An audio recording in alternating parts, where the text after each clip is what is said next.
नमस्कार विद्यार्थी मित्रांनो, कंबाइंड ग्रुप बी टेस्ट सिरीज टेस्ट 6च्या पॉलिटीच्या प्रश्नांचं डिस्कशन आपण बघूया. आत्तापर्यंत झालेल्या 5ही टेस्टमध्ये मी ऑलमोस्ट PYQ बेस्ड जे काही मला महत्त्वाचं वाटत होतं त्या सगळ्या टॉपिक्सचं डिस्कशन केलेलं आहे. उदाहरणार्थ संविधानाच्या निर्मितीचा इतिहास असेल, त्यानंतर 73व्या घटनादुरुस्तीशी संबंधित असणाऱ्या सर्व महत्त्वाच्या तरतुदी असतील किंवा इतरही ज्या काही बाबी आहेत ज्या PYQ बेस्ड आहेत, या पहिल्या 5 टेस्टमध्ये पॉलिटीच्या संदर्भात मी बहुतांश प्रश्न जे 75 प्रश्न तिकडे डिस्कस केले तिथे घेतलेले आहेत. त्यासोबतच 2024 पासनं मागे जात आपण 4-5 वर्षांचे प्रश्नसुद्धा डिस्कस केलेले आहेत. सो याच्या कॉम्बिनेशनमधून आपण 21 डिसेंबरची प्रिलिम्स चांगल्या पद्धतीने डील करू शकतो. सो आता आपण 6व्या टेस्टकडे आलेलो आहोत. तर इथं आता 6, 7, 8 याच्यामध्ये मी काय केलं आहे की बेसिकच गोष्टींची रिव्हिजन पुन्हा पुन्हा व्हावी अशा पद्धतीने प्रश्न जे आहेत ते मी ठेवणार आहे. बघा, प्रश्न क्रमांक 1 स्क्रीनवर तुम्हाला दिसत असेल. म्हणजे आता अनेक लोकांनी म्हणले की स्क्रीनवर पण प्रश्न दाखवा, त्यामुळे तो तिथं लिहिला आहे. माझ्याकडे माझा पेपर आहेच आहे, जो पेपर तुमच्या हातात आहे. माझी जुनी सवय आहे की मी पेपरवरच ते घेतो, पण स्क्रीनवरही आपण तो घेतलेला आहे. काय लिहिलं आहे बघा, भारतीय स्वातंत्र्य कायदा 1947 द्वारे पुढीलपैकी कोणती तरतूद करण्यात आली होती. आता भारतीय स्वातंत्र्य कायदा 1947 जो आहे याच्यामध्ये 2 गोष्टी आहेत. एक, या कायद्यानं भारताच्या स्वातंत्र्याच्या संदर्भात आणि एकंदरीत भारताच्या पॉलिटिकल चौकटीच्या संदर्भात, म्हणजे भारत नावाच्या राष्ट्राला स्वातंत्र्य द्यायचं असेल किंवा भारत आणि पाकिस्तान ही 2 डॉमिनियन्स तयार करायचे असतील, ह्या तरतुदी काही केल्यात. आणि त्याचबरोबर त्यामुळं भारताच्या संविधान सभेचं स्ट्रक्चरमध्ये काही बदल केलेत. सो आपल्याला 2 प्रश्न संभवतात. एक प्रश्न, पॉलिटिकल स्ट्रक्चरमध्ये भारतीय स्वातंत्र्य कायदा 1947ने कुठले बदल केले, आणि दुसरं, भारतीय संविधान सभेच्या बाबतीत त्या कायद्यामुळं काय बदल झाले. तर तो एक वेगळा प्रश्न आय थिंक मी याच्या अगोदर डिस्कस केलेला आहे की संविधान सभा जी आहे ती तुमची पूर्णपणे सार्वभौम संस्था बनली, किंवा संविधान सभा जी आहे ती आता लेजिस्लेटिव्ह बॉडी आणि संविधान तयार करणारी संस्था असं दुहेरी काम करायला लागली. सो त्याच्याच दुसरा जो प्रश्न बनतो की पॉलिटिकल स्ट्रक्चरमधले चेंजेस आहेत त्याच्यावर ते दिलेलं आहे. मग काय आहे answer? All A, B and C are correct. All A, B, C are correct. तिन्ही जे आहेत हे विधानं करेक्ट आहेत. भारत आणि पाकिस्तान या 2 स्वतंत्र राज्यांची डोमिनियनची निर्मिती केली. भारत मंत्री, सेक्रेटरी ऑफ स्टेट हे पद समाप्त केले आणि भारतातील संस्थानांना कोणत्याही राष्ट्रामध्ये सामील न होता स्वतंत्र राहण्याचा अधिकार दिला. 3 तरतुदी ज्या आहेत या करेक्ट आहेत. म्हणजे भारतातली ब्रिटिश राजवट जी आहे ती संपुष्टात आणली. या कायद्यानं पहिला मुद्दा जो काय केला, ब्रिटिश राजवट जी आहे ती संपवली आणि भारताला 15 ऑगस्ट 1947 रोजी स्वातंत्र्य जे आहे ते त्याच्यामध्ये तरतूद केली. हा पहिला महत्त्वाचा भाग. आणि तसं ते केल्यानंतर आणखी जो मुद्दा येतो की भारत आणि पाकिस्तान या 2 स्वतंत्र डॉमिनियन्सची निर्मिती जी आहे ती केली. आणि हे करत असताना त्यांनी आणखी एक महत्त्वाचा मुद्दा जो येतो, जो इथं दिलेला नाही आहे प्रश्नामध्ये, व्हॉइसरॉय हे जे पद आहे, व्हॉइसरॉय हे जे पद आहे हे पद त्यांनी नष्ट केलं आणि या दोन्ही डोमिनियन्स करता, म्हणजे भारताकरता आणि पाकिस्तान करता 2 गव्हर्नर जनरल पदांची तरतूद केली. व्हॉइसरॉय हे पद नष्ट करून दोन्ही डॉमिनियन्स करता 2 गव्हर्नर जनरल पदाची तरतूद केली. आणि भारताच्या संदर्भात मग ते आपल्याकडे ते लॉर्ड माउंटबॅटन जे आहेत ते होते. आणखी महत्त्वाचा मुद्दा जो secretary of state for India, Bharat मंत्री हे जे पद आहे हे नष्ट केलं आणि त्या पदाचा जो कारभार आहे किंवा जबाबदारी आहे ती secretary of state for Commonwealth affairs, secretary of state for Commonwealth affairs या नवीन पदाकडे ती जबाबदारी जी आहे ती देण्यात आली. आणखी एक महत्त्वाचा मुद्दा की संविधान सभा ज्या आहेत त्या जे काही भारतासाठी आहे आणि पाकिस्तानसाठी आहे त्यांना त्या टेरिटरी करता संविधान तयार करण्याचा अधिकार भारतीय स्वातंत्र्य कायद्याने दिला. आणि आणखी एक महत्त्वाची बाब, भारतातली जी प्रिन्सली स्टेट्स होती त्यांना एकतर तुम्ही भारतामध्ये जाऊ शकता और तुम्ही पाकिस्तानमध्ये समाविष्ट होऊ शकता, और या दोन्ही ठिकाणी न जाण्याचं स्वातंत्र्य घेऊन तुम्ही स्वतंत्र राहू शकता, असे पर्याय त्यांनी दिले. म्हणजे तुम्ही भारतात समाविष्ट होऊ शकता, पाकिस्तानमध्ये जाऊ शकता किंवा दोन्हीकडे न जाता स्वतंत्र सुद्धा तुम्ही राहू शकता. So all A, B, C are correct. तिन्ही जे काही आहे पर्याय इथे दिलेले हे करेक्ट आहेत. नेक्स्ट प्रश्न क्रमांक 2, योग्य जोड्या जुळवा. फेडरलिझम फेडरलिझम जे काही सगळे फेडरल जी काही तत्व आहेत आपल्याकडे, संघ राज्य प्रणाली किंवा संघ राज्यवाद, याच्यावर वेगवेगळ्या व्यक्तींची काय काय मतं आहेत याच्यावर वारंवार प्रश्न येत असतो. कंबाईंड ग्रुप बी प्रिलिम्समध्ये हा प्रश्न आयोगाचा फेवरेट राहिलेला आहे. आता एम लक्ष्मीकांत यांच्या पुस्तकामध्ये फेडरलिझमवर एक स्वतंत्र प्रकरण आहे आणि इतरही पार्लमेंटरी सिस्टीमवरही स्वतंत्र प्रकरण आहे. परंतु ह्या प्रश्नाचा जर आपण स्रोत पाहिला, म्हणजे ह्या प्रश्नाचा स्रोत किंवा त्यांनी याच्या अगोदर जे कंबाईनसाठी फेडरलिझमवरचे प्रश्न विचारले ते माझ्या अंदाजाप्रमाणे त्या फेडरलिझमच्या प्रकरणातनं घेतलेले नसून संविधानाची जी वैशिष्ट्ये आहेत, सॅलियंट फीचर्स ऑफ इंडियन कॉन्स्टिट्यूशन हे जे प्रकरण आहे, सॅलियंट फीचर्स ऑफ इंडियन कॉन्स्टिट्यूशन हे जे एम लक्ष्मीकांत यांच्या पुस्तकातलं प्रकरण आहे, भारतीय संविधानाची महत्त्वाची वैशिष्ट्ये, त्याच्यामधून तिथे जे एक वैशिष्ट्य आहे की फेडरल पॉलिटी आहे किंवा फेडरल सगळं हे कॉन्स्टिट्यूशन आहे, तिथे या चौघांची नावं आणि हे सगळं दिलेलं आहे. फेडरलिझमच्या चॅप्टरमध्ये तर विस्तृतपणे दिलेलंच आहे, पण प्रश्न काढताना कुठून आयोग पिक करत असेल तर मला सोर्स जो आहे तो ते प्रकरण वाटतंय. म्हणजे त्या प्रकरणातल्या इतर बाबी ज्या पद्धतीने रिपिटेटिव्ह पद्धतीने येत आहेत त्याच्यावरनं मला ते वाटतं. अदरवाईज मग फेडरलिझमच्या प्रकरणामध्ये जर आयोग गेला असता आतापर्यंत तर त्यांनी इतर बाबी सुद्धा विचारल्या असत्या. लक्षात येतंय? मग आन्सर काय दिलंय बघायचं. पर्याय क्रमांक 3 केसी वियर जे काही आहे, अचं 2 अर्धसंघराज्यवाद, आयव्हर जेनिंग बचं 3 काय आहे केंद्रीकरणाची प्रवृत्ती असलेले फेडरेशन, त्यानंतर कचं 1 मॉरिस जोन्स आणि ग्रॅनव्हिल ऑस्टिन सहकारी संघराज्यवाद जो काही आहे तो पर्याय क्रमांक 3 K C Wheare federal in form ज्याला आपण म्हटलंय but unitary in spirit. K C Wheare यांनी 2 मतं दिलेली आहेत, federal in form but unitary in spirit and quasi federal. दोन्ही शब्द जे आहेत हे केसी वियर यांनी वापरलेले आहेत. Federal in form, K C Wheare यांचं आणखी एक मत जे आहे federal in form but unitary in spirit, but unitary in spirit. K C Wheare यांचंच आणखी एक मत विचारलं जाऊ शकतं की त्यांनी जरी क्वासी फेडरल अर्धसंघराज्य म्हणजेच federal in form unitary in spirit, याचा अर्थ काय म्हणायचं आहे त्यांना की तुम्ही आराखडा निवडताना संघराज्य प्रणाली स्वीकारलेली आहे. बेसिकली संघराज्य प्रणाली आहे काय की तुमचं एक युनियन आहे आणि इतर तुमची राज्य आहेत आणि या युनियन आणि राज्यांमध्ये अधिकारांची विभागणी झालेली आहे. याला आपण साधारणतः फेडरलिझम किंवा संघराज्यवाद असं म्हणतो. मग ही अधिकारांची विभागणी कोणकोणत्या पातळ्यांवर झालेली असते तर तुमच्या कायदेमंडळाविषयक अधिकारांची विभागणी असते. आपण बघतो ना राज्यसूची, संघसूची, समवर्ती सूची. तुमच्या एक्झिक्युटिव्ह कार्यकारी मंडळाच्या बाबत अधिकारांची विभागणी झालेली असते आणि इतर काही बाबती असतील, प्रशासकीय बाबतीत अधिकारांची विभागणी झालेली असते. सो असं जरी असलं, फॉर्ममध्ये जरी तुम्ही फेडरल असलात तरी युनिटरी इन स्पिरिट, पण असं जरी असलं तरी केंद्राकडं अधिक पॉवर आपल्याकडे आहेतच. म्हणजे पार्लमेंट जरी आपण बघितलं तर रेसिड्युअल पॉवर जे आहेत ते सगळे पार्लमेंटकडे आहेत. केंद्राचा किंवा युनियनचा वरचष्मा कायम या सगळ्या प्रशासनावर राहिलेला आहे. त्यामुळे केसी वियर यांनी फेडरल इन फॉर्म तरी युनिटरी म्हणजे एका प्रकारे एकात्मिक, तुमचं स्पिरिट मात्र एकात्मिकच राहिलेलं आहे.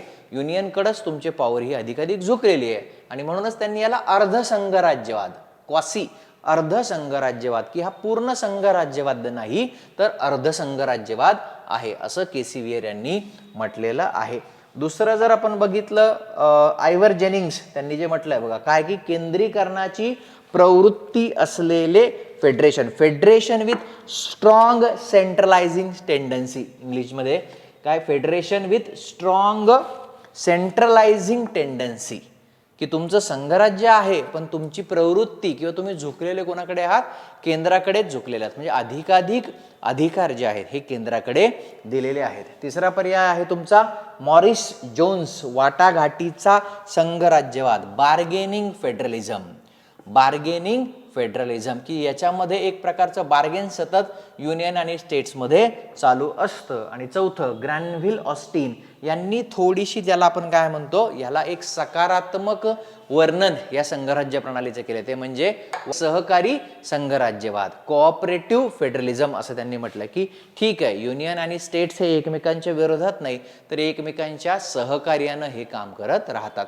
सो या 4 माणसांवर एका वाक्यातला प्रश्न येऊ शकतो, या 4 माणसांवर जोड्या लावायचा प्रश्न येऊ शकतो, किंवा वर्णनवरती देऊन माणूस विचारला जाऊ शकतो, किंवा माणूस प्रश्नामध्ये विचारला जाऊन वर्णन विचारलं जाऊ शकतं. तर हे पाठ असायला पाहिजे. नेक्स्ट प्रश्न क्रमांक 3, राज्यपालांच्या नेमणुकी संबंधीची तरतूद घटनेच्या कितव्या अनुच्छेदांतर्गत करण्यात आलेली आहे? माझ्या हातात इकडे पेपर आहे बघा, अनुच्छेद 155, अनुच्छेद 155, आर्टिकल 153 ते 167 भाग 6 मध्ये आपण बोललेलो आहोत राज्याचं कार्यकारी मंडळ. राज्याचे कार्यकारी मंडळ काय आहे हे? अनुच्छेद 153 ते 167, आणि याच्यातल्या 155 मध्ये राज्यपालांच्या नेमणुकी संबंधीची तरतूद आहे. बाकीचे आर्टिकल्स आपले डिस्कस करून झालेले आहेत, आपण ऑलरेडी हे आर्टिकल डिस्कस केले आहेत. 155 मुद्दाम स्पेसिफिक विचारला होता की काय म्हटलंय, governor shall be appointed by the president, governor shall be appointed by the president bye warrant under his hand and seal. जर आपण एक्झॅक्ट वर्डिंगच बघितलं की राष्ट्रपती घटक राज्यांच्या राज्यपालांची नेमणूक करतील, या अर्थानं त्यांच्या ऑथॉरिटीनी, by warrant under his hand, स्वतः ज्या अर्थाने त्यांनी म्हटलेलं आहे. मग बाकीचे आर्टिकल काय आहेत? 154, 154 आपण इन डिटेल बघितलेलं आहे. Executive power of the state वारंवार विचारलं जातं. 154 आठवतंय का की घटक राज्यांच्या सर्व कार्यकारी जे काही पॉवर आहेत हे राज्यपालांकडे असतील. त्यानंतर आर्टिकल 161 मध्ये काय आहे? Pardoning powers of the governor, राज्यपालांचा क्षमादानाचा अधिकार, राज्यपालांचा क्षमादानाचा अधिकार. राष्ट्रपतींचा क्षमादानाचा अधिकार कुठे आहे? आर्टिकल 72 मध्ये आहे. राष्ट्रपतींचा क्षमादानाचा अधिकार 72 मध्ये, राज्यपालांचा क्षमादानाचा अधिकार आर्टिकल 161 मध्ये, आणि 213 मध्ये काय आहे? राज्यपालांचा वटहुकुमाचा अधिकार, राज्यपालांचा वटहुकुमाचा अधिकार. आणि 123 मध्ये काय आहे? राष्ट्रपतींचा वटहुकुमाचा अधिकार. लक्षात येते? सो या तरतुदी, सो 155 मध्ये राष्ट्रपती राज्यपालांची नेमणूक करतील अशी तरतूद आहे. 153 ते 167 मध्ये राज्याचं कार्यकारी मंडळ जे आहे ते तुमचं येतं. मग राज्याच्या कार्यकारी मंडळात कोण असतं? तर तुमचे राज्यपाल असतात, त्यानंतर तुमचे मुख्यमंत्री असतात, त्यानंतर तुमचं मंत्रिमंडळ असतं, त्यानंतर कोण आहे? तुमचे advocate general of the state, महाधिवक्ता जे आहेत हे सर्वजण राज्याच्या कार्यकारी मंडळामध्ये समाविष्ट असतात. लक्षात येते? हा झाला प्रश्न क्रमांक 3. बाकी याच्याशी संबंधित आणखी काय मुद्दे आहेत? आपल्याला माहिती आहे की राज्यपाल हे केंद्राचे एजंट म्हणून काम करतात, आणि त्याचबरोबर राज्याचे एक्झिक्युटिव्ह नॉमिनल का होईना पण एक्झिक्युटिव्ह हेड ते असतात, अशी दुहेरी जबाबदारी त्यांच्यावर असते. आणि 7वी घटना दुरुस्ती 1956 द्वारे काय आहे? सामायिक राज्यपाल जे आहे, एकच व्यक्ती अधिक राज्यांचा राज्यपाल जे आहे ते असू शकते. लक्षात येते? नेक्स्ट प्रश्न क्रमांक 4, पुढे दिलेल्या विधानांपैकी अयोग्य विधाने निवडा. पुढे दिलेल्या विधानांपैकी अयोग्य विधाने निवडा. नागरिकत्वासंबंधी प्रश्न आहे. खरं तर राज्यसेवेची पूर्व असेल किंवा कंबाईन ग्रुप बी ची पूर्व असेल, पूर्वी नागरिकत्वावरती एवढा जोर दिला जात नसायचा, म्हणजे कारण आयोग प्रश्न विचारत नसायचा. पण गेल्या 1-2 वर्षांमध्ये एखाद दुसरा प्रश्न या नागरिकत्वाच्या तरतुदीविषयी दिसतोय. त्यामुळे अगदी डीप न जाता एक वरवरचा तरी की बाबा भाग 2 अनुच्छेद 5 ते 11 याच्यामध्ये नागरिकत्वाविषयीची तरतूद आहे, एवढं तरी पाठ असायला पाहिजे. याच्यामध्ये नागरिकत्वाविषयीची तरतूद आहे, आणि या 5 ते 11 मध्ये नागरिकत्वाच्या फ्युचर प्लॅन विषयी काही बोललं गेलेलं नाहीये. फक्त त्यांनी काय केलंय की 26 जानेवारी 1950 म्हणजे भारताचं संविधान जेव्हा लागू झालं, भारत जेव्हा प्रजासत्ताक झाला, त्यावेळेला भारताचा नागरिक कोण आहे आणि कोण नाही याकरता तरतुदी त्यांनी केलेल्या आहेत. म्हणजे फाळणी झाली आणि मग त्यामध्ये जे काही सगळं इकडे तिकडे लोक गेले तर त्या संदर्भातलं कन्फ्युजन हटवण्याकरता त्यांनी 5 ते 11 मध्ये नागरिकत्वाच्या तरतुदी केल्या. आणि फ्युचरमध्ये नागरिकत्वासंबंधी कायदे करण्याचा किंवा तरतुदी करण्याचा अधिकार त्यांनी संसदेला देऊन टाकला. एवढंच कॉन्स्टिट्यूशनल अरेंजमेंट किंवा कॉन्स्टिट्यूशनल प्रोव्हिजन त्या 5 ते 11 मध्ये आहेत. आणि त्यानुसार मग संसदेने नागरिकत्व कायदा केलेला आहे 1955. नागरिकत्व कायदा 1955, सिटिझनशिप ॲक्ट 1955 केला, ज्याच्यामध्ये भारताचं नागरिकत्व कोणकोणत्या माध्यमांनी मिळू शकतं आणि कोणकोणत्या माध्यमांमधून जाऊ शकतं या संदर्भातल्या तरतुदी केलेल्या आहेत. सो अविधान जे आहे भारतीय घटनेच्या भाग 2 मधील अनुच्छेद 5 ते 11 मध्ये नागरिकत्वासंबंधीच्या तरतुदी आहेत, हे करेक्ट आहे. भारतामध्ये अमेरिका आणि ऑस्ट्रेलियाप्रमाणे दुहेरी नागरिकत्वाची तरतूद नाही. हाही एक महत्त्वाचा मुद्दा की भारतामध्ये एकेरी नागरिकत्वाची तरतूद आहे. म्हणजे घटक राज्य जिथे आपण राहतो, म्हणजे महाराष्ट्रात राहतो, तर महाराष्ट्राचं नागरिकत्व आणि भारताचं नागरिकत्व अशी 2 वेगवेगळे नागरिकत्वाचे प्रकार आपल्याकडे नाहीत. आपल्याकडे सिंगल सिटिझनशिप आहे की आपण भारताचेच नागरिक असतो. अमेरिकेमध्ये किंवा ऑस्ट्रेलियामध्ये अशा प्रकारची प्रोसेस नाही, तिथे ड्युअल सिटिझनशिप आहे. तुम्ही एकाच वेळेला तुमच्या स्टेटचे पण नागरिक असता आणि दुसऱ्या वेळेला तुमच्या राष्ट्राचेही नागरिक असता. आणि स्टेटचे नागरिक असल्यामुळे मग तुमच्या काही अधिकारांमध्ये विविधता तिथे येते. लक्षात येते. सो अमेरिका आणि ऑस्ट्रेलियाप्रमाणे भारतामध्ये ते नाही. भारतीय संविधानाशी बेईमानी डिसलॉयल्टी केल्यास केंद्र शासन नागरिकाचे नागरिकत्व काढून घेऊ शकते. मगाशीच जसं मी म्हणालो की सिटिझनशिप ॲक्ट जो काही आहे तुमचा, सिटिझनशिप ॲक्ट भारतीय नागरिकत्व कायदा 1955 मध्ये नागरिकत्व कसं मिळवलं जातं याच्या काही तरतुदी आहे. आणि नागरिकत्व कसं जातं, कसं काढून घेतलं जाऊ शकतं याचेही काही मार्ग आहेत. सो 3 मार्ग जे आहेत ज्यानं भारतीय नागरिकत्व जाऊ शकतं. पहिला मार्ग जो त्याच्यामध्ये येतो तो म्हणजे तुमचं रिनन्सिएशन. पहिला मार्ग जो येतो रिनन्सिएशन, म्हणजे ज्याला आपण त्याग असं म्हणतो की स्वतःहून एखाद्या व्यक्तीने भारतीय नागरिकत्व सोडलं तर त्याचं नागरिकत्व जाऊ शकतं. दुसरा जो मार्ग आहे तो म्हणजे टर्मिनेशन. दुसरा जो मार्ग आहे तो म्हणजे टर्मिनेशन, टर्मिनेट, की स्वतः त्याने दुसऱ्या एखाद्या राष्ट्राचं नागरिकत्व घेतलं तर त्याचं नागरिकत्व जाऊ शकतं. आणि तिसरा जो मार्ग आहे तो म्हणजे एका अर्थानं आपण डेप्रायव्हेशन, म्हणजे त्याचं नागरिकत्व काढून घेतलं जाऊ शकतं. सो केंद्र सरकार काही विशिष्ट कृती झाली असता एखाद्या भारतीय नागरिकत्वाचं नागरिकत्व काढून घेऊ शकते. डेप्रायव्हेशनचे वेगवेगळे मार्ग आहेत की एक म्हणजे फ्रॉड आहे की त्यांनी काही फ्रॉड केला असेल तर केंद्र शासन नागरिकत्व काढून घेऊ शकतं. फ्रॉड म्हणजे नागरिकत्व मिळवताना फ्रॉड केला असेल तर. आणि आणखी महत्त्वाचा मुद्दा, जर संविधानाशी डिसलॉयल्टी केली असेल असं जर ते तिथे आलं तर तरी सुद्धा केंद्र सरकार एखाद्या नागरिकाचं नागरिकत्व काढून घेऊ शकते. बाकीच्या जास्त डिटेलमध्ये जाण्याची आपल्याला गरज नाही. सो काय म्हटलंय, अयोग्य विधाने निवडा, अयोग्य यापैकी एकही नाही. सर्व विधाने जी आहेत ही करेक्ट आहेत. नेक्स्ट प्रश्न क्रमांक 5, योग्य जोडी किंवा जोड्या ओळखा. प्लेन आहे बघा, अनुच्छेद 17, अनुच्छेद 1A आणि अनुच्छेद 29, आर्टिकल 17 भाग 3 है ना, आर्टिकल 12 ते 35 मूलभूत हक्कांचं प्रकरण जे आहे ते. आणि ज्याच्यामध्ये मग तुमचं 14 ते 18चा बंच जो आहे समानतेचा हक्क, त्यातलं 17 अस्पृश्यतेचे निर्दालन आणि 18 काय आहे तुमचं पदव्या जे आहे, अबॉल्युशन ऑफ टायटल्स, पदव्या ज्या काही आहेत राजा महाराजा वगैरे वगैरे त्यांचं निर्दालन. सो 17 करेक्ट आहे.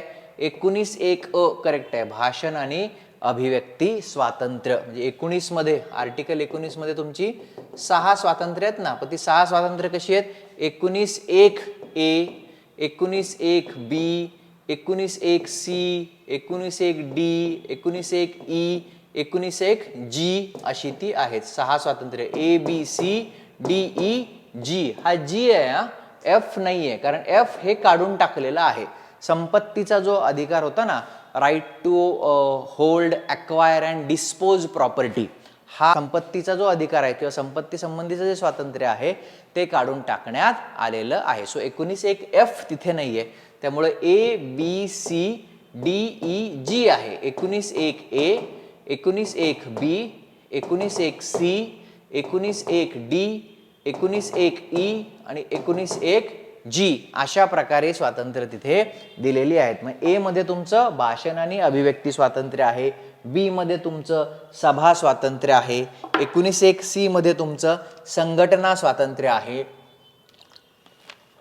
19.1 डी मध्ये तुमचं संचार स्वातंत्र्य आहे, 19.1 ई मध्ये तुमचं रहिवास स्वातंत्र्य आहे आणि 19.1 जी मध्ये तुमचं व्यवसाय स्वातंत्र्य आहे. आणि मग या 19.1 A B C D E G ह्यांच्यावरचे जे रिस्ट्रिक्शन्स आहेत मग ते क्रमाने 19.2 19.3 अशा पद्धतीने येतात. सो ब जे आहे ते करेक्ट आहे. आणि 29 धर्म, वंश, जाती, भाषा या मुद्द्यांवर कोणत्याही नागरिकाला राज्याकडून अनुदान मिळणाऱ्या शिक्षण संस्थेत प्रवेश नाकारता येणार नाही. ही जोडी करेक्ट आहे. सो अ ब क आहे ना. आर्टिकल 29 आणि 30 cultural and educational right, cultural and educational right. आणि 29 मध्ये जे येतं ते तुमचं protection of interest of minorities, अल्पसंख्याकांच्या हितसंबंधांचे संरक्षण. 29 केवळ भारतीय नागरिकांनाच उपलब्ध असणारा मूलभूत हक्क. 29-30 म्हणजे 15, 16, 19, 29 आणि 30 केवळ भारतीय नागरिकांनाच उपलब्ध असणारे हे मूलभूत हक्क आहेत. सो 29 मध्ये जो आहे अल्पसंख्याकांच्या हितसंबंधांचे संरक्षण, याच्यामध्ये 2 तरतुदी येतात. पहिली, any section residing in any part of India, any section residing in any part of India, भारतामध्ये कोणत्याही भागात राहणाऱ्या कोणत्याही गटाच्या भारतीय व्यक्तींना किंवा नागरिकांना त्यांची भाषा, त्यांची लिपी आणि त्यांची संस्कृती जतन करण्याचा अधिकार आहे. ही एक तरतूद 29 मध्ये येते. आणि दुसरी तरतूद, राज्याकडून ज्या शिक्षण संस्था मेंटेन केल्या गेल्या असतील किंवा ज्या शिक्षण संस्थांना राज्याकडून अनुदान मिळत असेल त्या शिक्षण संस्थांमध्ये धर्म, वंश, जाती, भाषा या मुद्द्यांवरती भेदभाव करून कोणत्याही भारतीय नागरिकाला किंवा मुलांना प्रवेश नाकारला जाऊ शकत नाही. म्हणजेच काय, 29 मध्ये केलेली तरतूद ही भाषिक अल्पसंख्याक त्याचबरोबर धार्मिक अल्पसंख्याक या दोन्ही प्रकारच्या अल्पसंख्याक समूहांना प्राप्त होतं हे संरक्षण. आणि एवढंच नाही तर सर्वोच्च न्यायालय किंवा न्यायालयाच्या म्हणण्यानुसार 29 मधली तरतूद ही केवळ अल्पसंख्याक समुदायाला नाही तर इतरही सगळ्यांना लागू होते. कारण एनी सेक्शन, तिथे जो शब्द लिहिलाय तो एनी सेक्शन असा आहे, कुठलाही गट जो काही आहे जो एखाद्या विशिष्ट भूप्रदेशामध्ये तिथे जाऊन संख्येनं कमी असू शकतो, मग तो संबंध भारताच्या तुलनेने अल्पसंख्याक असेलच असं नाही.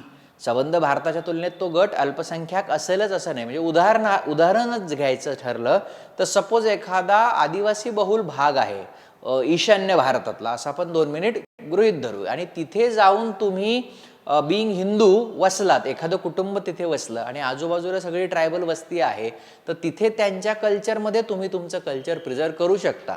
जरी संबंध रेस्ट ऑफ द इंडियाच्या पर्स्पेक्टिव्हने तुमच्याकडे बघितलं तर तुम्ही अल्पसंख्याक होत नाही, पण तिथे जाऊन तुम्ही संख्येनं कमी असल्यामुळे तिथे सुद्धा तुम्हाला ती भय वाटता कामा नये आणि तुम्ही तुमचं सगळं कल्चर जे आहे ते कॉन्झर्व करू शकला पाहिजेत. या अर्थानं ते केवळ अल्पसंख्याक समुदायाला लागू नाही तर सगळ्यांना लागू आहे, कारण सेक्शन ऑफ सिटिझन्स असा शब्द तिकडे वापरलेला आहे. बघा पुढे नेक्स्ट प्रश्न क्रमांक 6, भारतीय संविधानातील घटना दुरुस्तीच्या प्रक्रियेबद्दलची पुढे प्रश्न आहे. माझ्याकडे तो हार्ड कॉपीतला बघतोय.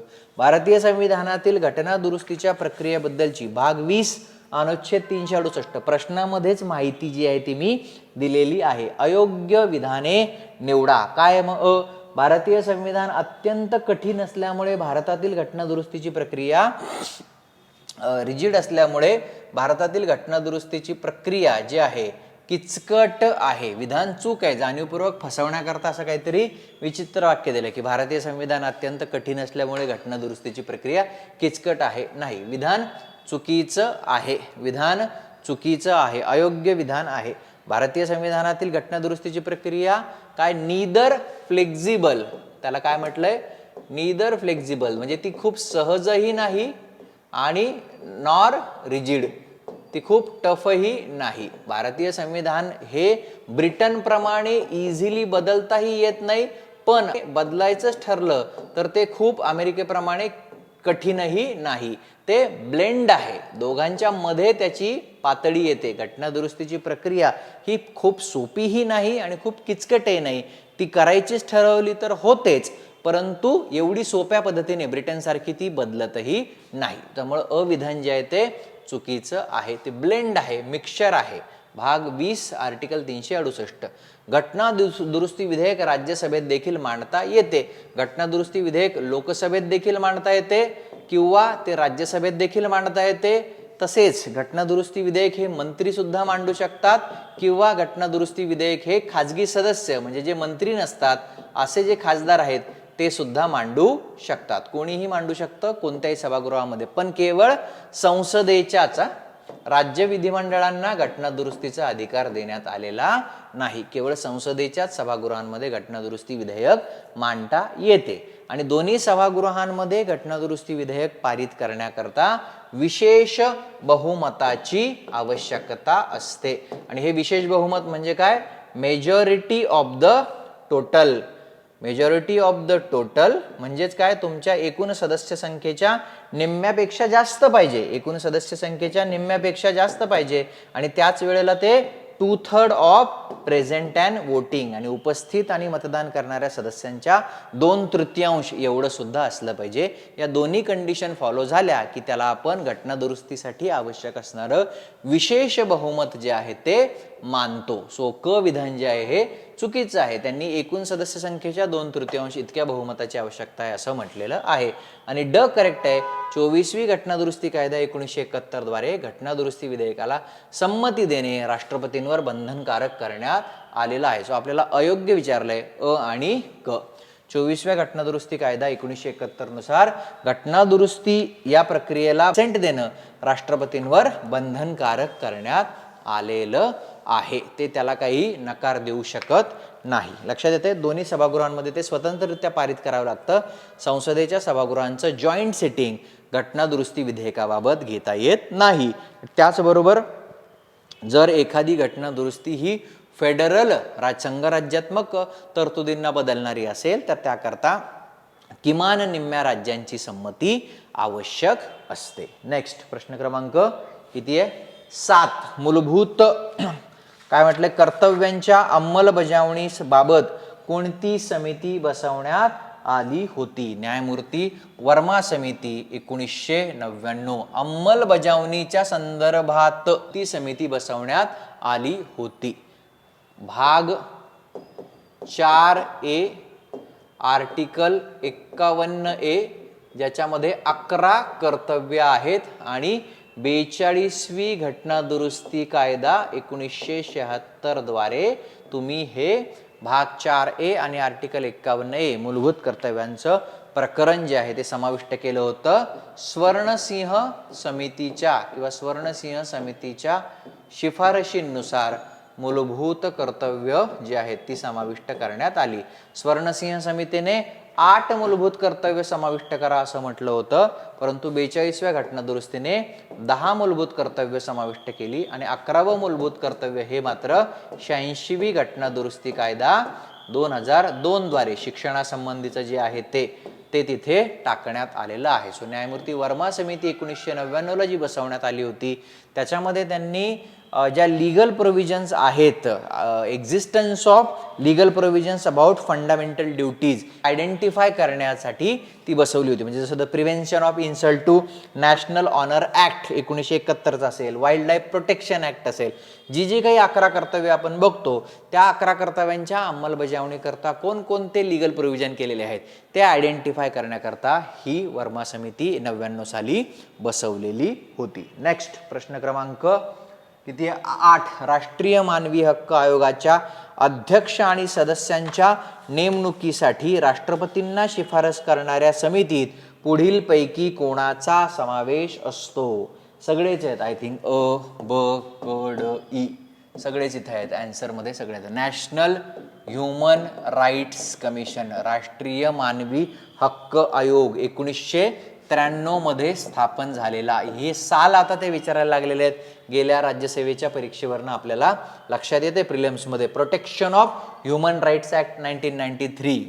Protection of human rights act 1993 नुसार स्थापन झालेली 1993 मधली ही वैधानिक बॉडी किंवा वैधानिक संस्था, कारण ती संसदेच्या कायद्याद्वारे स्थापन झालेली आहे. It is statutory body and not constitutional body. तो घटनात्मक नाही तर ती एक वैधानिक संस्था आहे, कारण ती संसदेच्या कायद्याद्वारे स्थापन करण्यात आलेली आहे. Protection of human rights act, मानवी हक्क जे काही आहे संरक्षण अधिनियम 1993 नुसार तयार झालेली ही बॉडी, आणि त्या बॉडीमध्ये अध्यक्ष अधिक 5 सदस्य असं त्याचं कंपोजिशन असतं. अध्यक्ष अधिक 5 सदस्य असं तिचं कंपोजिशन असतं, आणि त्याच्यामध्ये तुमचे जे अध्यक्ष आहेत हे रिटायर्ड CJI म्हणजे रिटायर्ड भारताचे सरन्यायाधीश किंवा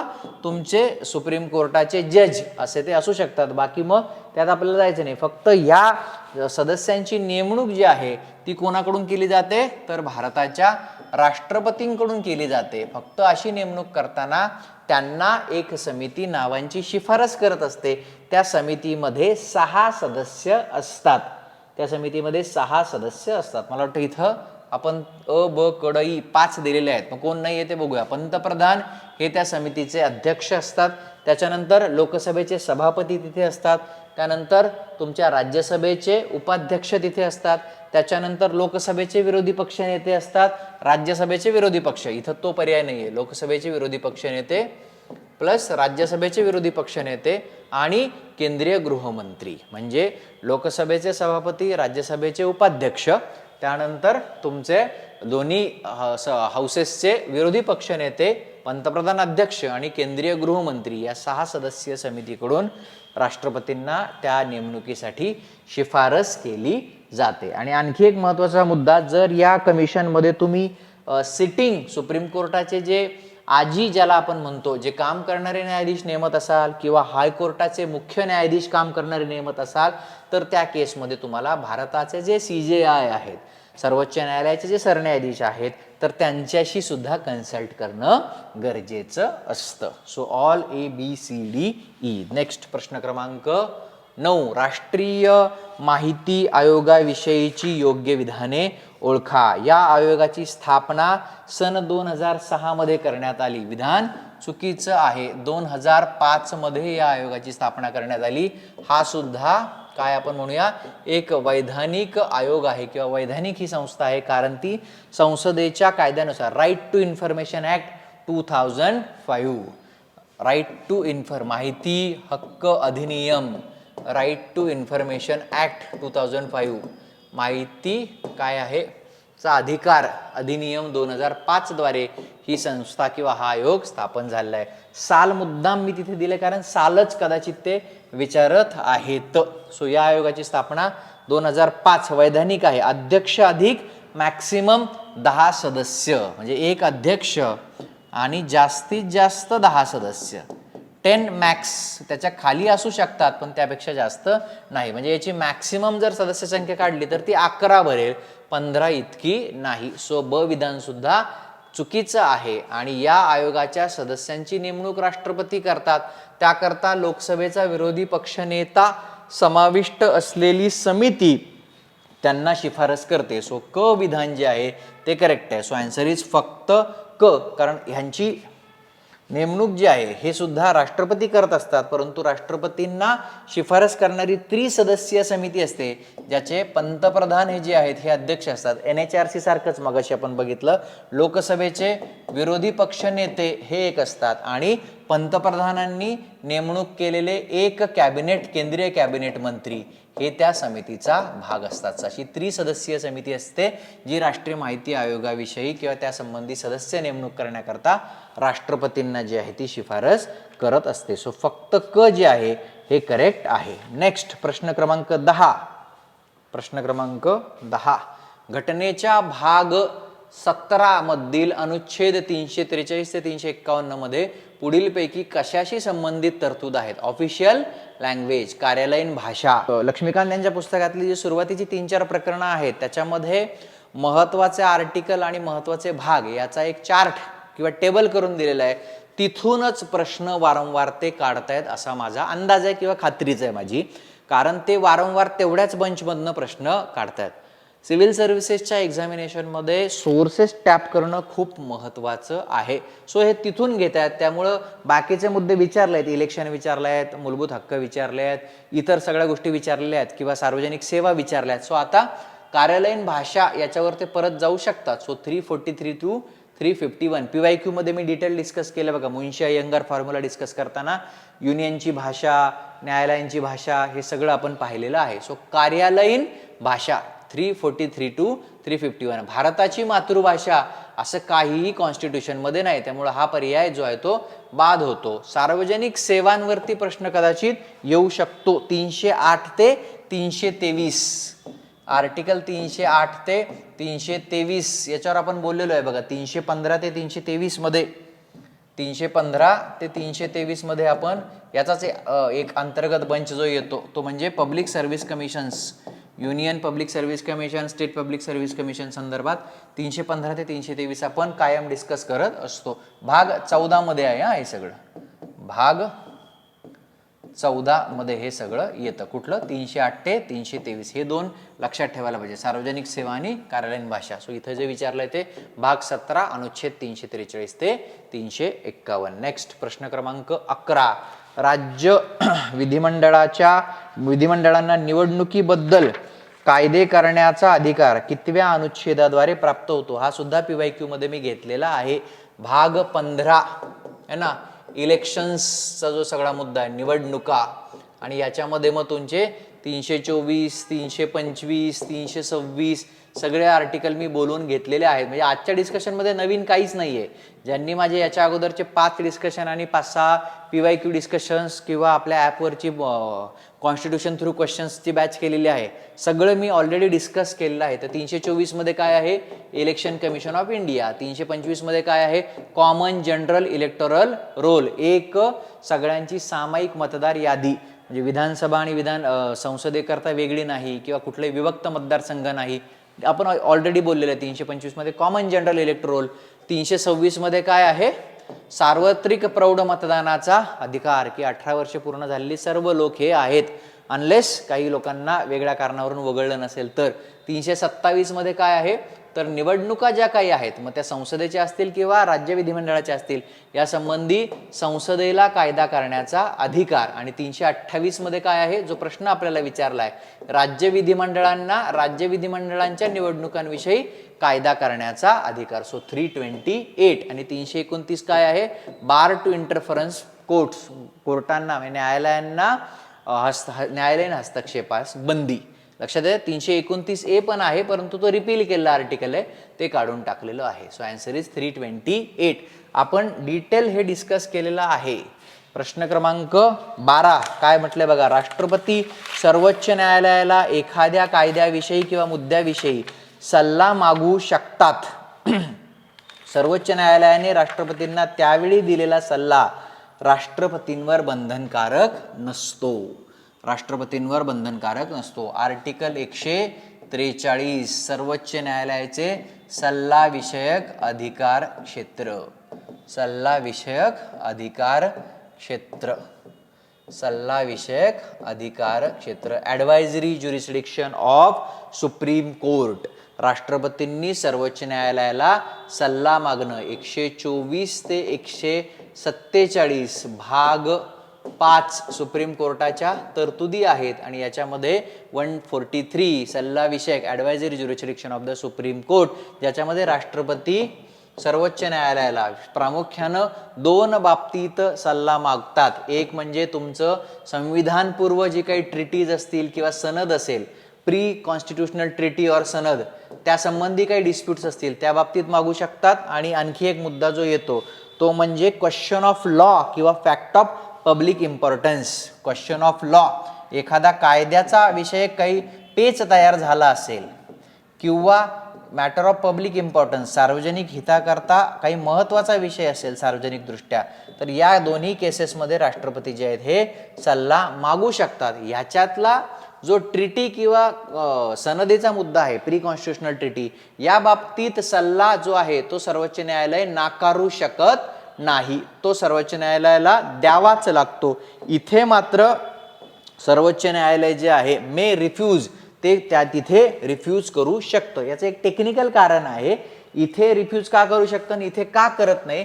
कारण हे जे ट्रिटी किंवा सनदचे मुद्दे आहे हे original jurisdiction of the supreme court जे आहे, original jurisdiction of the supreme court, सर्वोच्च न्यायालयाचे जे प्रारंभिक अधिकार क्षेत्र आहे, प्रारंभिक अधिकार क्षेत्र म्हणजे जिथे तुम्हाला डायरेक्ट सर्वोच्च न्यायालयात जाता येतं. आपण ऑलरेडी ते बोललेलो आहोत, आर्टिकल 131 डिस्कस केलेलं आहे आपण, की जिथे तुम्हाला जे मोठ्या लोकांची मोठी भांडणं असं मी म्हणतो, फेडरल डिस्प्यूट्स आहेत, तिथे तुम्ही जाऊ शकता. आणि याच्यातनं हा मुद्दा जो आहे ट्रिटी आणि सनदचा तो सर्वोच्च न्यायालयाने वगळलाय. मग जर तिथूनही वगळला, इथेही ते तुम्हाला नाही म्हटले, तर मग या विषयासंबंधी काहीच घडणार नाही.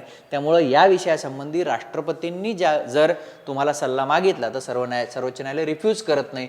इथे जो क्वेश्चन ऑफ लॉ किंवा सार्वजनिक दृष्ट्या महत्त्वाचा मुद्दा आहे तिथे ते रिफ्यूज करू शकते. बट इन इदर केस, कुठल्याही बाबतीत राष्ट्रपतींना जर त्यांनी सल्ला दिला तर तो सल्ला ऐकणं किंवा एक्झिक्यूट करणं हे राष्ट्रपतींवर बंधनकारक नसतं. कारण त्या अधिकार क्षेत्राचं नावच ॲडव्हायझरी ज्युरिस्डिक्शन आहे, सल्लाविषयक अधिकार क्षेत्र आहे. त्यामुळे त्याचं स्वरूप हे सल्ल्याचंच असतं.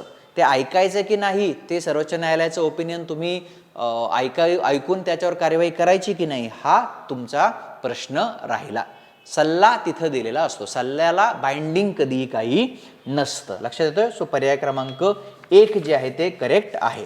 नेक्स्ट प्रश्न क्रमांक 13 स्पीकर प्रोटेमचा प्रश्न आहे बघा. स्पीकर प्रोटेम, लोकसभेच्या स्पीकर प्रोटेम विषयीची योग्य विधाने निवडा, त्यांची नेमणूक राष्ट्रपतींकडून केली जाते. स्पीकर प्रोटेम कोण असतात? जे तुमचे जुने लोकसभेचे सभापती आहेत, म्हणजे अगोदरची जी लोकसभा आहे त्याचे जे सभापती आहेत ते कधीपर्यंत असतात, त्यांचं पद कधी रिक्त होतं तर immediately before the first sitting of new Lok Sabha. First sitting of new Lok Sabha म्हणजे नव्यानं निवडून आलेली जी लोकसभा आहे त्याची जी पहिली बैठक असते त्याच्या जस्ट अगोदर जुने सभापती जे आहेत त्यांचं पद जे आहे हे वॅकंट होतं, रिक्त होतं. आणि मग आता नवीन लोकसभेच्या पहिल्या बैठकीच्या अध्यक्षस्थानी नवे सभापती तर तुमच्याकडे नाही आहेत.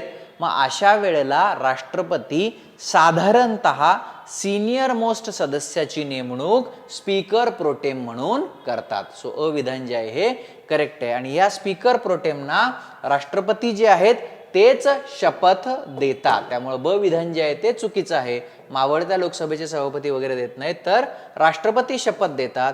ते जे स्पीकर प्रोटेम असतात त्यांना लोकसभेच्या सभापतींप्रमाणेच सर्व अधिकार असतात, पण ते टेम्पररी स्वरूपाचे असतात. कारण ते नवीन परमनंट सभापती निवडून देण्यासाठीच्या प्रक्रियेकरता सभापती झालेले असतात, म्हणून ते एक हंगामी स्वरूपाचे पद असते. सो अ क ड ही तिन्ही विधानं जी आहेत ही करेक्ट आहेत. लक्षात येत आहे. अ क आणि ड. नेक्स्ट प्रश्न क्रमांक 14 पुढे दिलेल्या विधानांपैकी अयोग्य विधान निवडा. समित्या ज्या आहेत पार्लमेंटरी कमिटीज, साधारणतः याच्यावर फार डिटेल प्रश्न एक्सपेक्टेड नाही, पण एखादा आलेला आहे मागे तर एखादा आला तर थोडीशी फक्त टच करून जावं म्हणून मी तो घेतलेला आहे. एक PSC वर घेतला, एक एस्टिमेट कमिटीवर घेतला आणि एक सार्वजनिक उपक्रम समितीवर वाक्य ते घेतलंय. काय म्हटलंय? लोकलेखा समितीत लोकसभेचे 15 सदस्य असतात. या समितीची स्थापना सन 1921 मध्ये झालेली होती. लोकलेखा समिती PSC 1921 मध्ये स्थापना आहे. विधान करेक्ट आहे. भारत शासन कायदा 1919 मधल्या तरतुदीनुसार या समितीची स्थापना झाली होती. सध्या हिचे 22 सदस्य आहेत आणि या 22 पैकी 15 जे आहेत ते तुमच्या लोकसभेचे, 7 जे आहेत ते तुमच्या राज्यसभेतनं येतात. कॅगचे जे काही अहवाल आहेत ते कॅगचे रिपोर्ट एक्झामिन करणे हे या समितीचं प्रमुख काम आहे. सो पहिलं विधान करेक्ट आहे. दुसरं काय म्हटलंय? जॉन मथाई यांच्या शिफारशीनुसार स्थापन झालेल्या अंदाज समितीतील सर्व 30 सदस्य लोकसभेतून येतात. करेक्ट आहे. सन 1950 मध्ये जॉन मथाई यांच्या शिफारशीवरनं अंदाज समिती जी आहे ती स्थापन झाली होती. सुरुवातीला तिचे 25 सदस्य होते. 1956 पासनं तिचे 30 सदस्य झाले आणि हे सर्वच्या सर्व 30 सदस्य लोकसभेतून येतात. सो दुसरं विधान पण करेक्ट आहे. तिसरं विधान सार्वजनिक, आणि ही समिती काय करते, तुमची अंदाज समिती बजेटमधले जे एस्टिमेट्स आहेत ते एक्झामिन करण्याचं काम करते. आणि ती जी तुमची आहे बघा सार्वजनिक उपक्रम समिती, सन 1964 मध्ये ती स्थापन झाली, 1964. इथे मी साल चुकवलेलं आहे. कृष्ण मेनन या समितीच्या शिफारशीवरनं स्थापन झाली हे करेक्ट आहे, पण साल जे आहे ते 1964 आहे, 1965 नाही. त्यामुळं तिसरं विधान हे चुकीचं आहे. सार्वजनिक जे काही सगळे उपक्रम असतात त्यांच्या एक्झामिनेशनसाठी ही समिती आहे. आणि चौथं विधान करेक्ट आहे. आपण मगाशीच म्हणलं लेखा समिती ही कॅगचे वार्षिक लेखा अहवाल तपासत असते. सो थर्ड 1964 ते पाहिजे, तिथे 65 केलेलं आहे. शेवटचा प्रश्न, राज्य वित्त आयोगाची संरचना जी काही आहे, सदस्यांची पात्रता या बाबी ठरवण्याचा अधिकार कोणाला असतो? राज्य विधिमंडळ. आपण 73वी घटना दुरुस्ती डिटेलमध्ये बघितलेली आहे, आर्टिकल 243 ते 243 ओ. मग कुठे ती राज्य निवडणूक आयोग आहे, कुठे राज्य वित्त आयोग आहे, याच्यावर बोलून झालेलं आहे. आता त्याच्यावर फार वेळ दवडण्यात अर्थ नाही. 11वी अनुसूची 73व्या घटना दुरुस्तीने टाकलेली आहे. सो राज्य वित्त आयोग कोण कॉन्स्टिट्यूट करतं, तर राज्यपाल जे आहेत तो बसवतात. ठीक आहे. आणि मग आता या राज्य वित्त आयोगाची जी संरचना आहे, म्हणजे संख्या किती असावी, त्याच्यामधल्या सदस्यांची पात्रता काय असावी, त्यानंतर त्या सदस्यांच्या निवडीचं पद्धत काय असावी, हे सर्व ठरवण्याचा अधिकार राज्याच्या विधिमंडळाला असतो. लक्षात येते, कारण राज्यपाल त्या आयोगाचा जो रिपोर्ट असतो तो त्या राज्य विधिमंडळाच्या समोर ठेवत असतात. लक्षात येते. सो हे झाले आपले पॉलिटीचे 15 प्रश्न. आणखी एक महत्त्वाचा मुद्दा, मी अनेक विद्यार्थ्यांच्या आग्रहामुळं खरं तर हे सगळे प्रश्न ह्याच्यावर पॅनलवर डिस्कस केले, पण मला म्हणजे मी पहिल्यांदाच केलं हे, पण मला हा अनुभव फारसा काही म्हणजे आला नाही, कारण माहीत चांगला आला नाही, कारण कदाचित मी पहिल्यांदा करतोय. तुम्हाला बघायला ते बेटर वाटत असेल नसेल मला माहीत नाही, पण माझी थोडीशी ओल्ड स्कूलच मेथड आहे की मी असा 1 to 1 समोर बघून बोलतो. माझं असं मत आहे, कारण त्या फ्लोमध्ये खूप जास्त तथ्य दिली जातात, खूप माहिती एक्स्ट्रा दिली जाते, तर ते चांगलं आहे विद्यार्थ्यांकरता. पण विद्यार्थी म्हणतात की सर स्क्रीनवरच दाखवा. तर आज आपण तो 6व्या टेस्टला प्रयोग केला, पण आय थिंक कदाचित जर मी हे समोर बघून बोलत असतो तर मी याच्यापेक्षा जास्त माहिती दिली असती, आणि मी देतो पण, म्हणजे ते लेक्चर जास्त वेळ चालतं. इथं त्या स्क्रीनवर जा आणि काहीतरी लिहा, ठीक आहे, जसं आपल्याला मलाही कदाचित मी अडॉप्ट झाल्यानंतर तेवढीच माहिती मी पुढच्या याच्यापासून देत जाईन. पण आता ठीक आहे, मीडियाची डिमांड आहे, लोकांची डिमांड आहे, तर आपण प्रश्न स्क्रीनवर घेऊन पाहूयात. पण बेटर आहे की मी जी ओल्ड मेथड वापरतो की डायरेक्ट बोलतो, आणि तुम्ही जर कोणी लिहित असाल तर खूप सगळी माहिती तिथे मला देता येते. थांबूया आपण. धन्यवाद.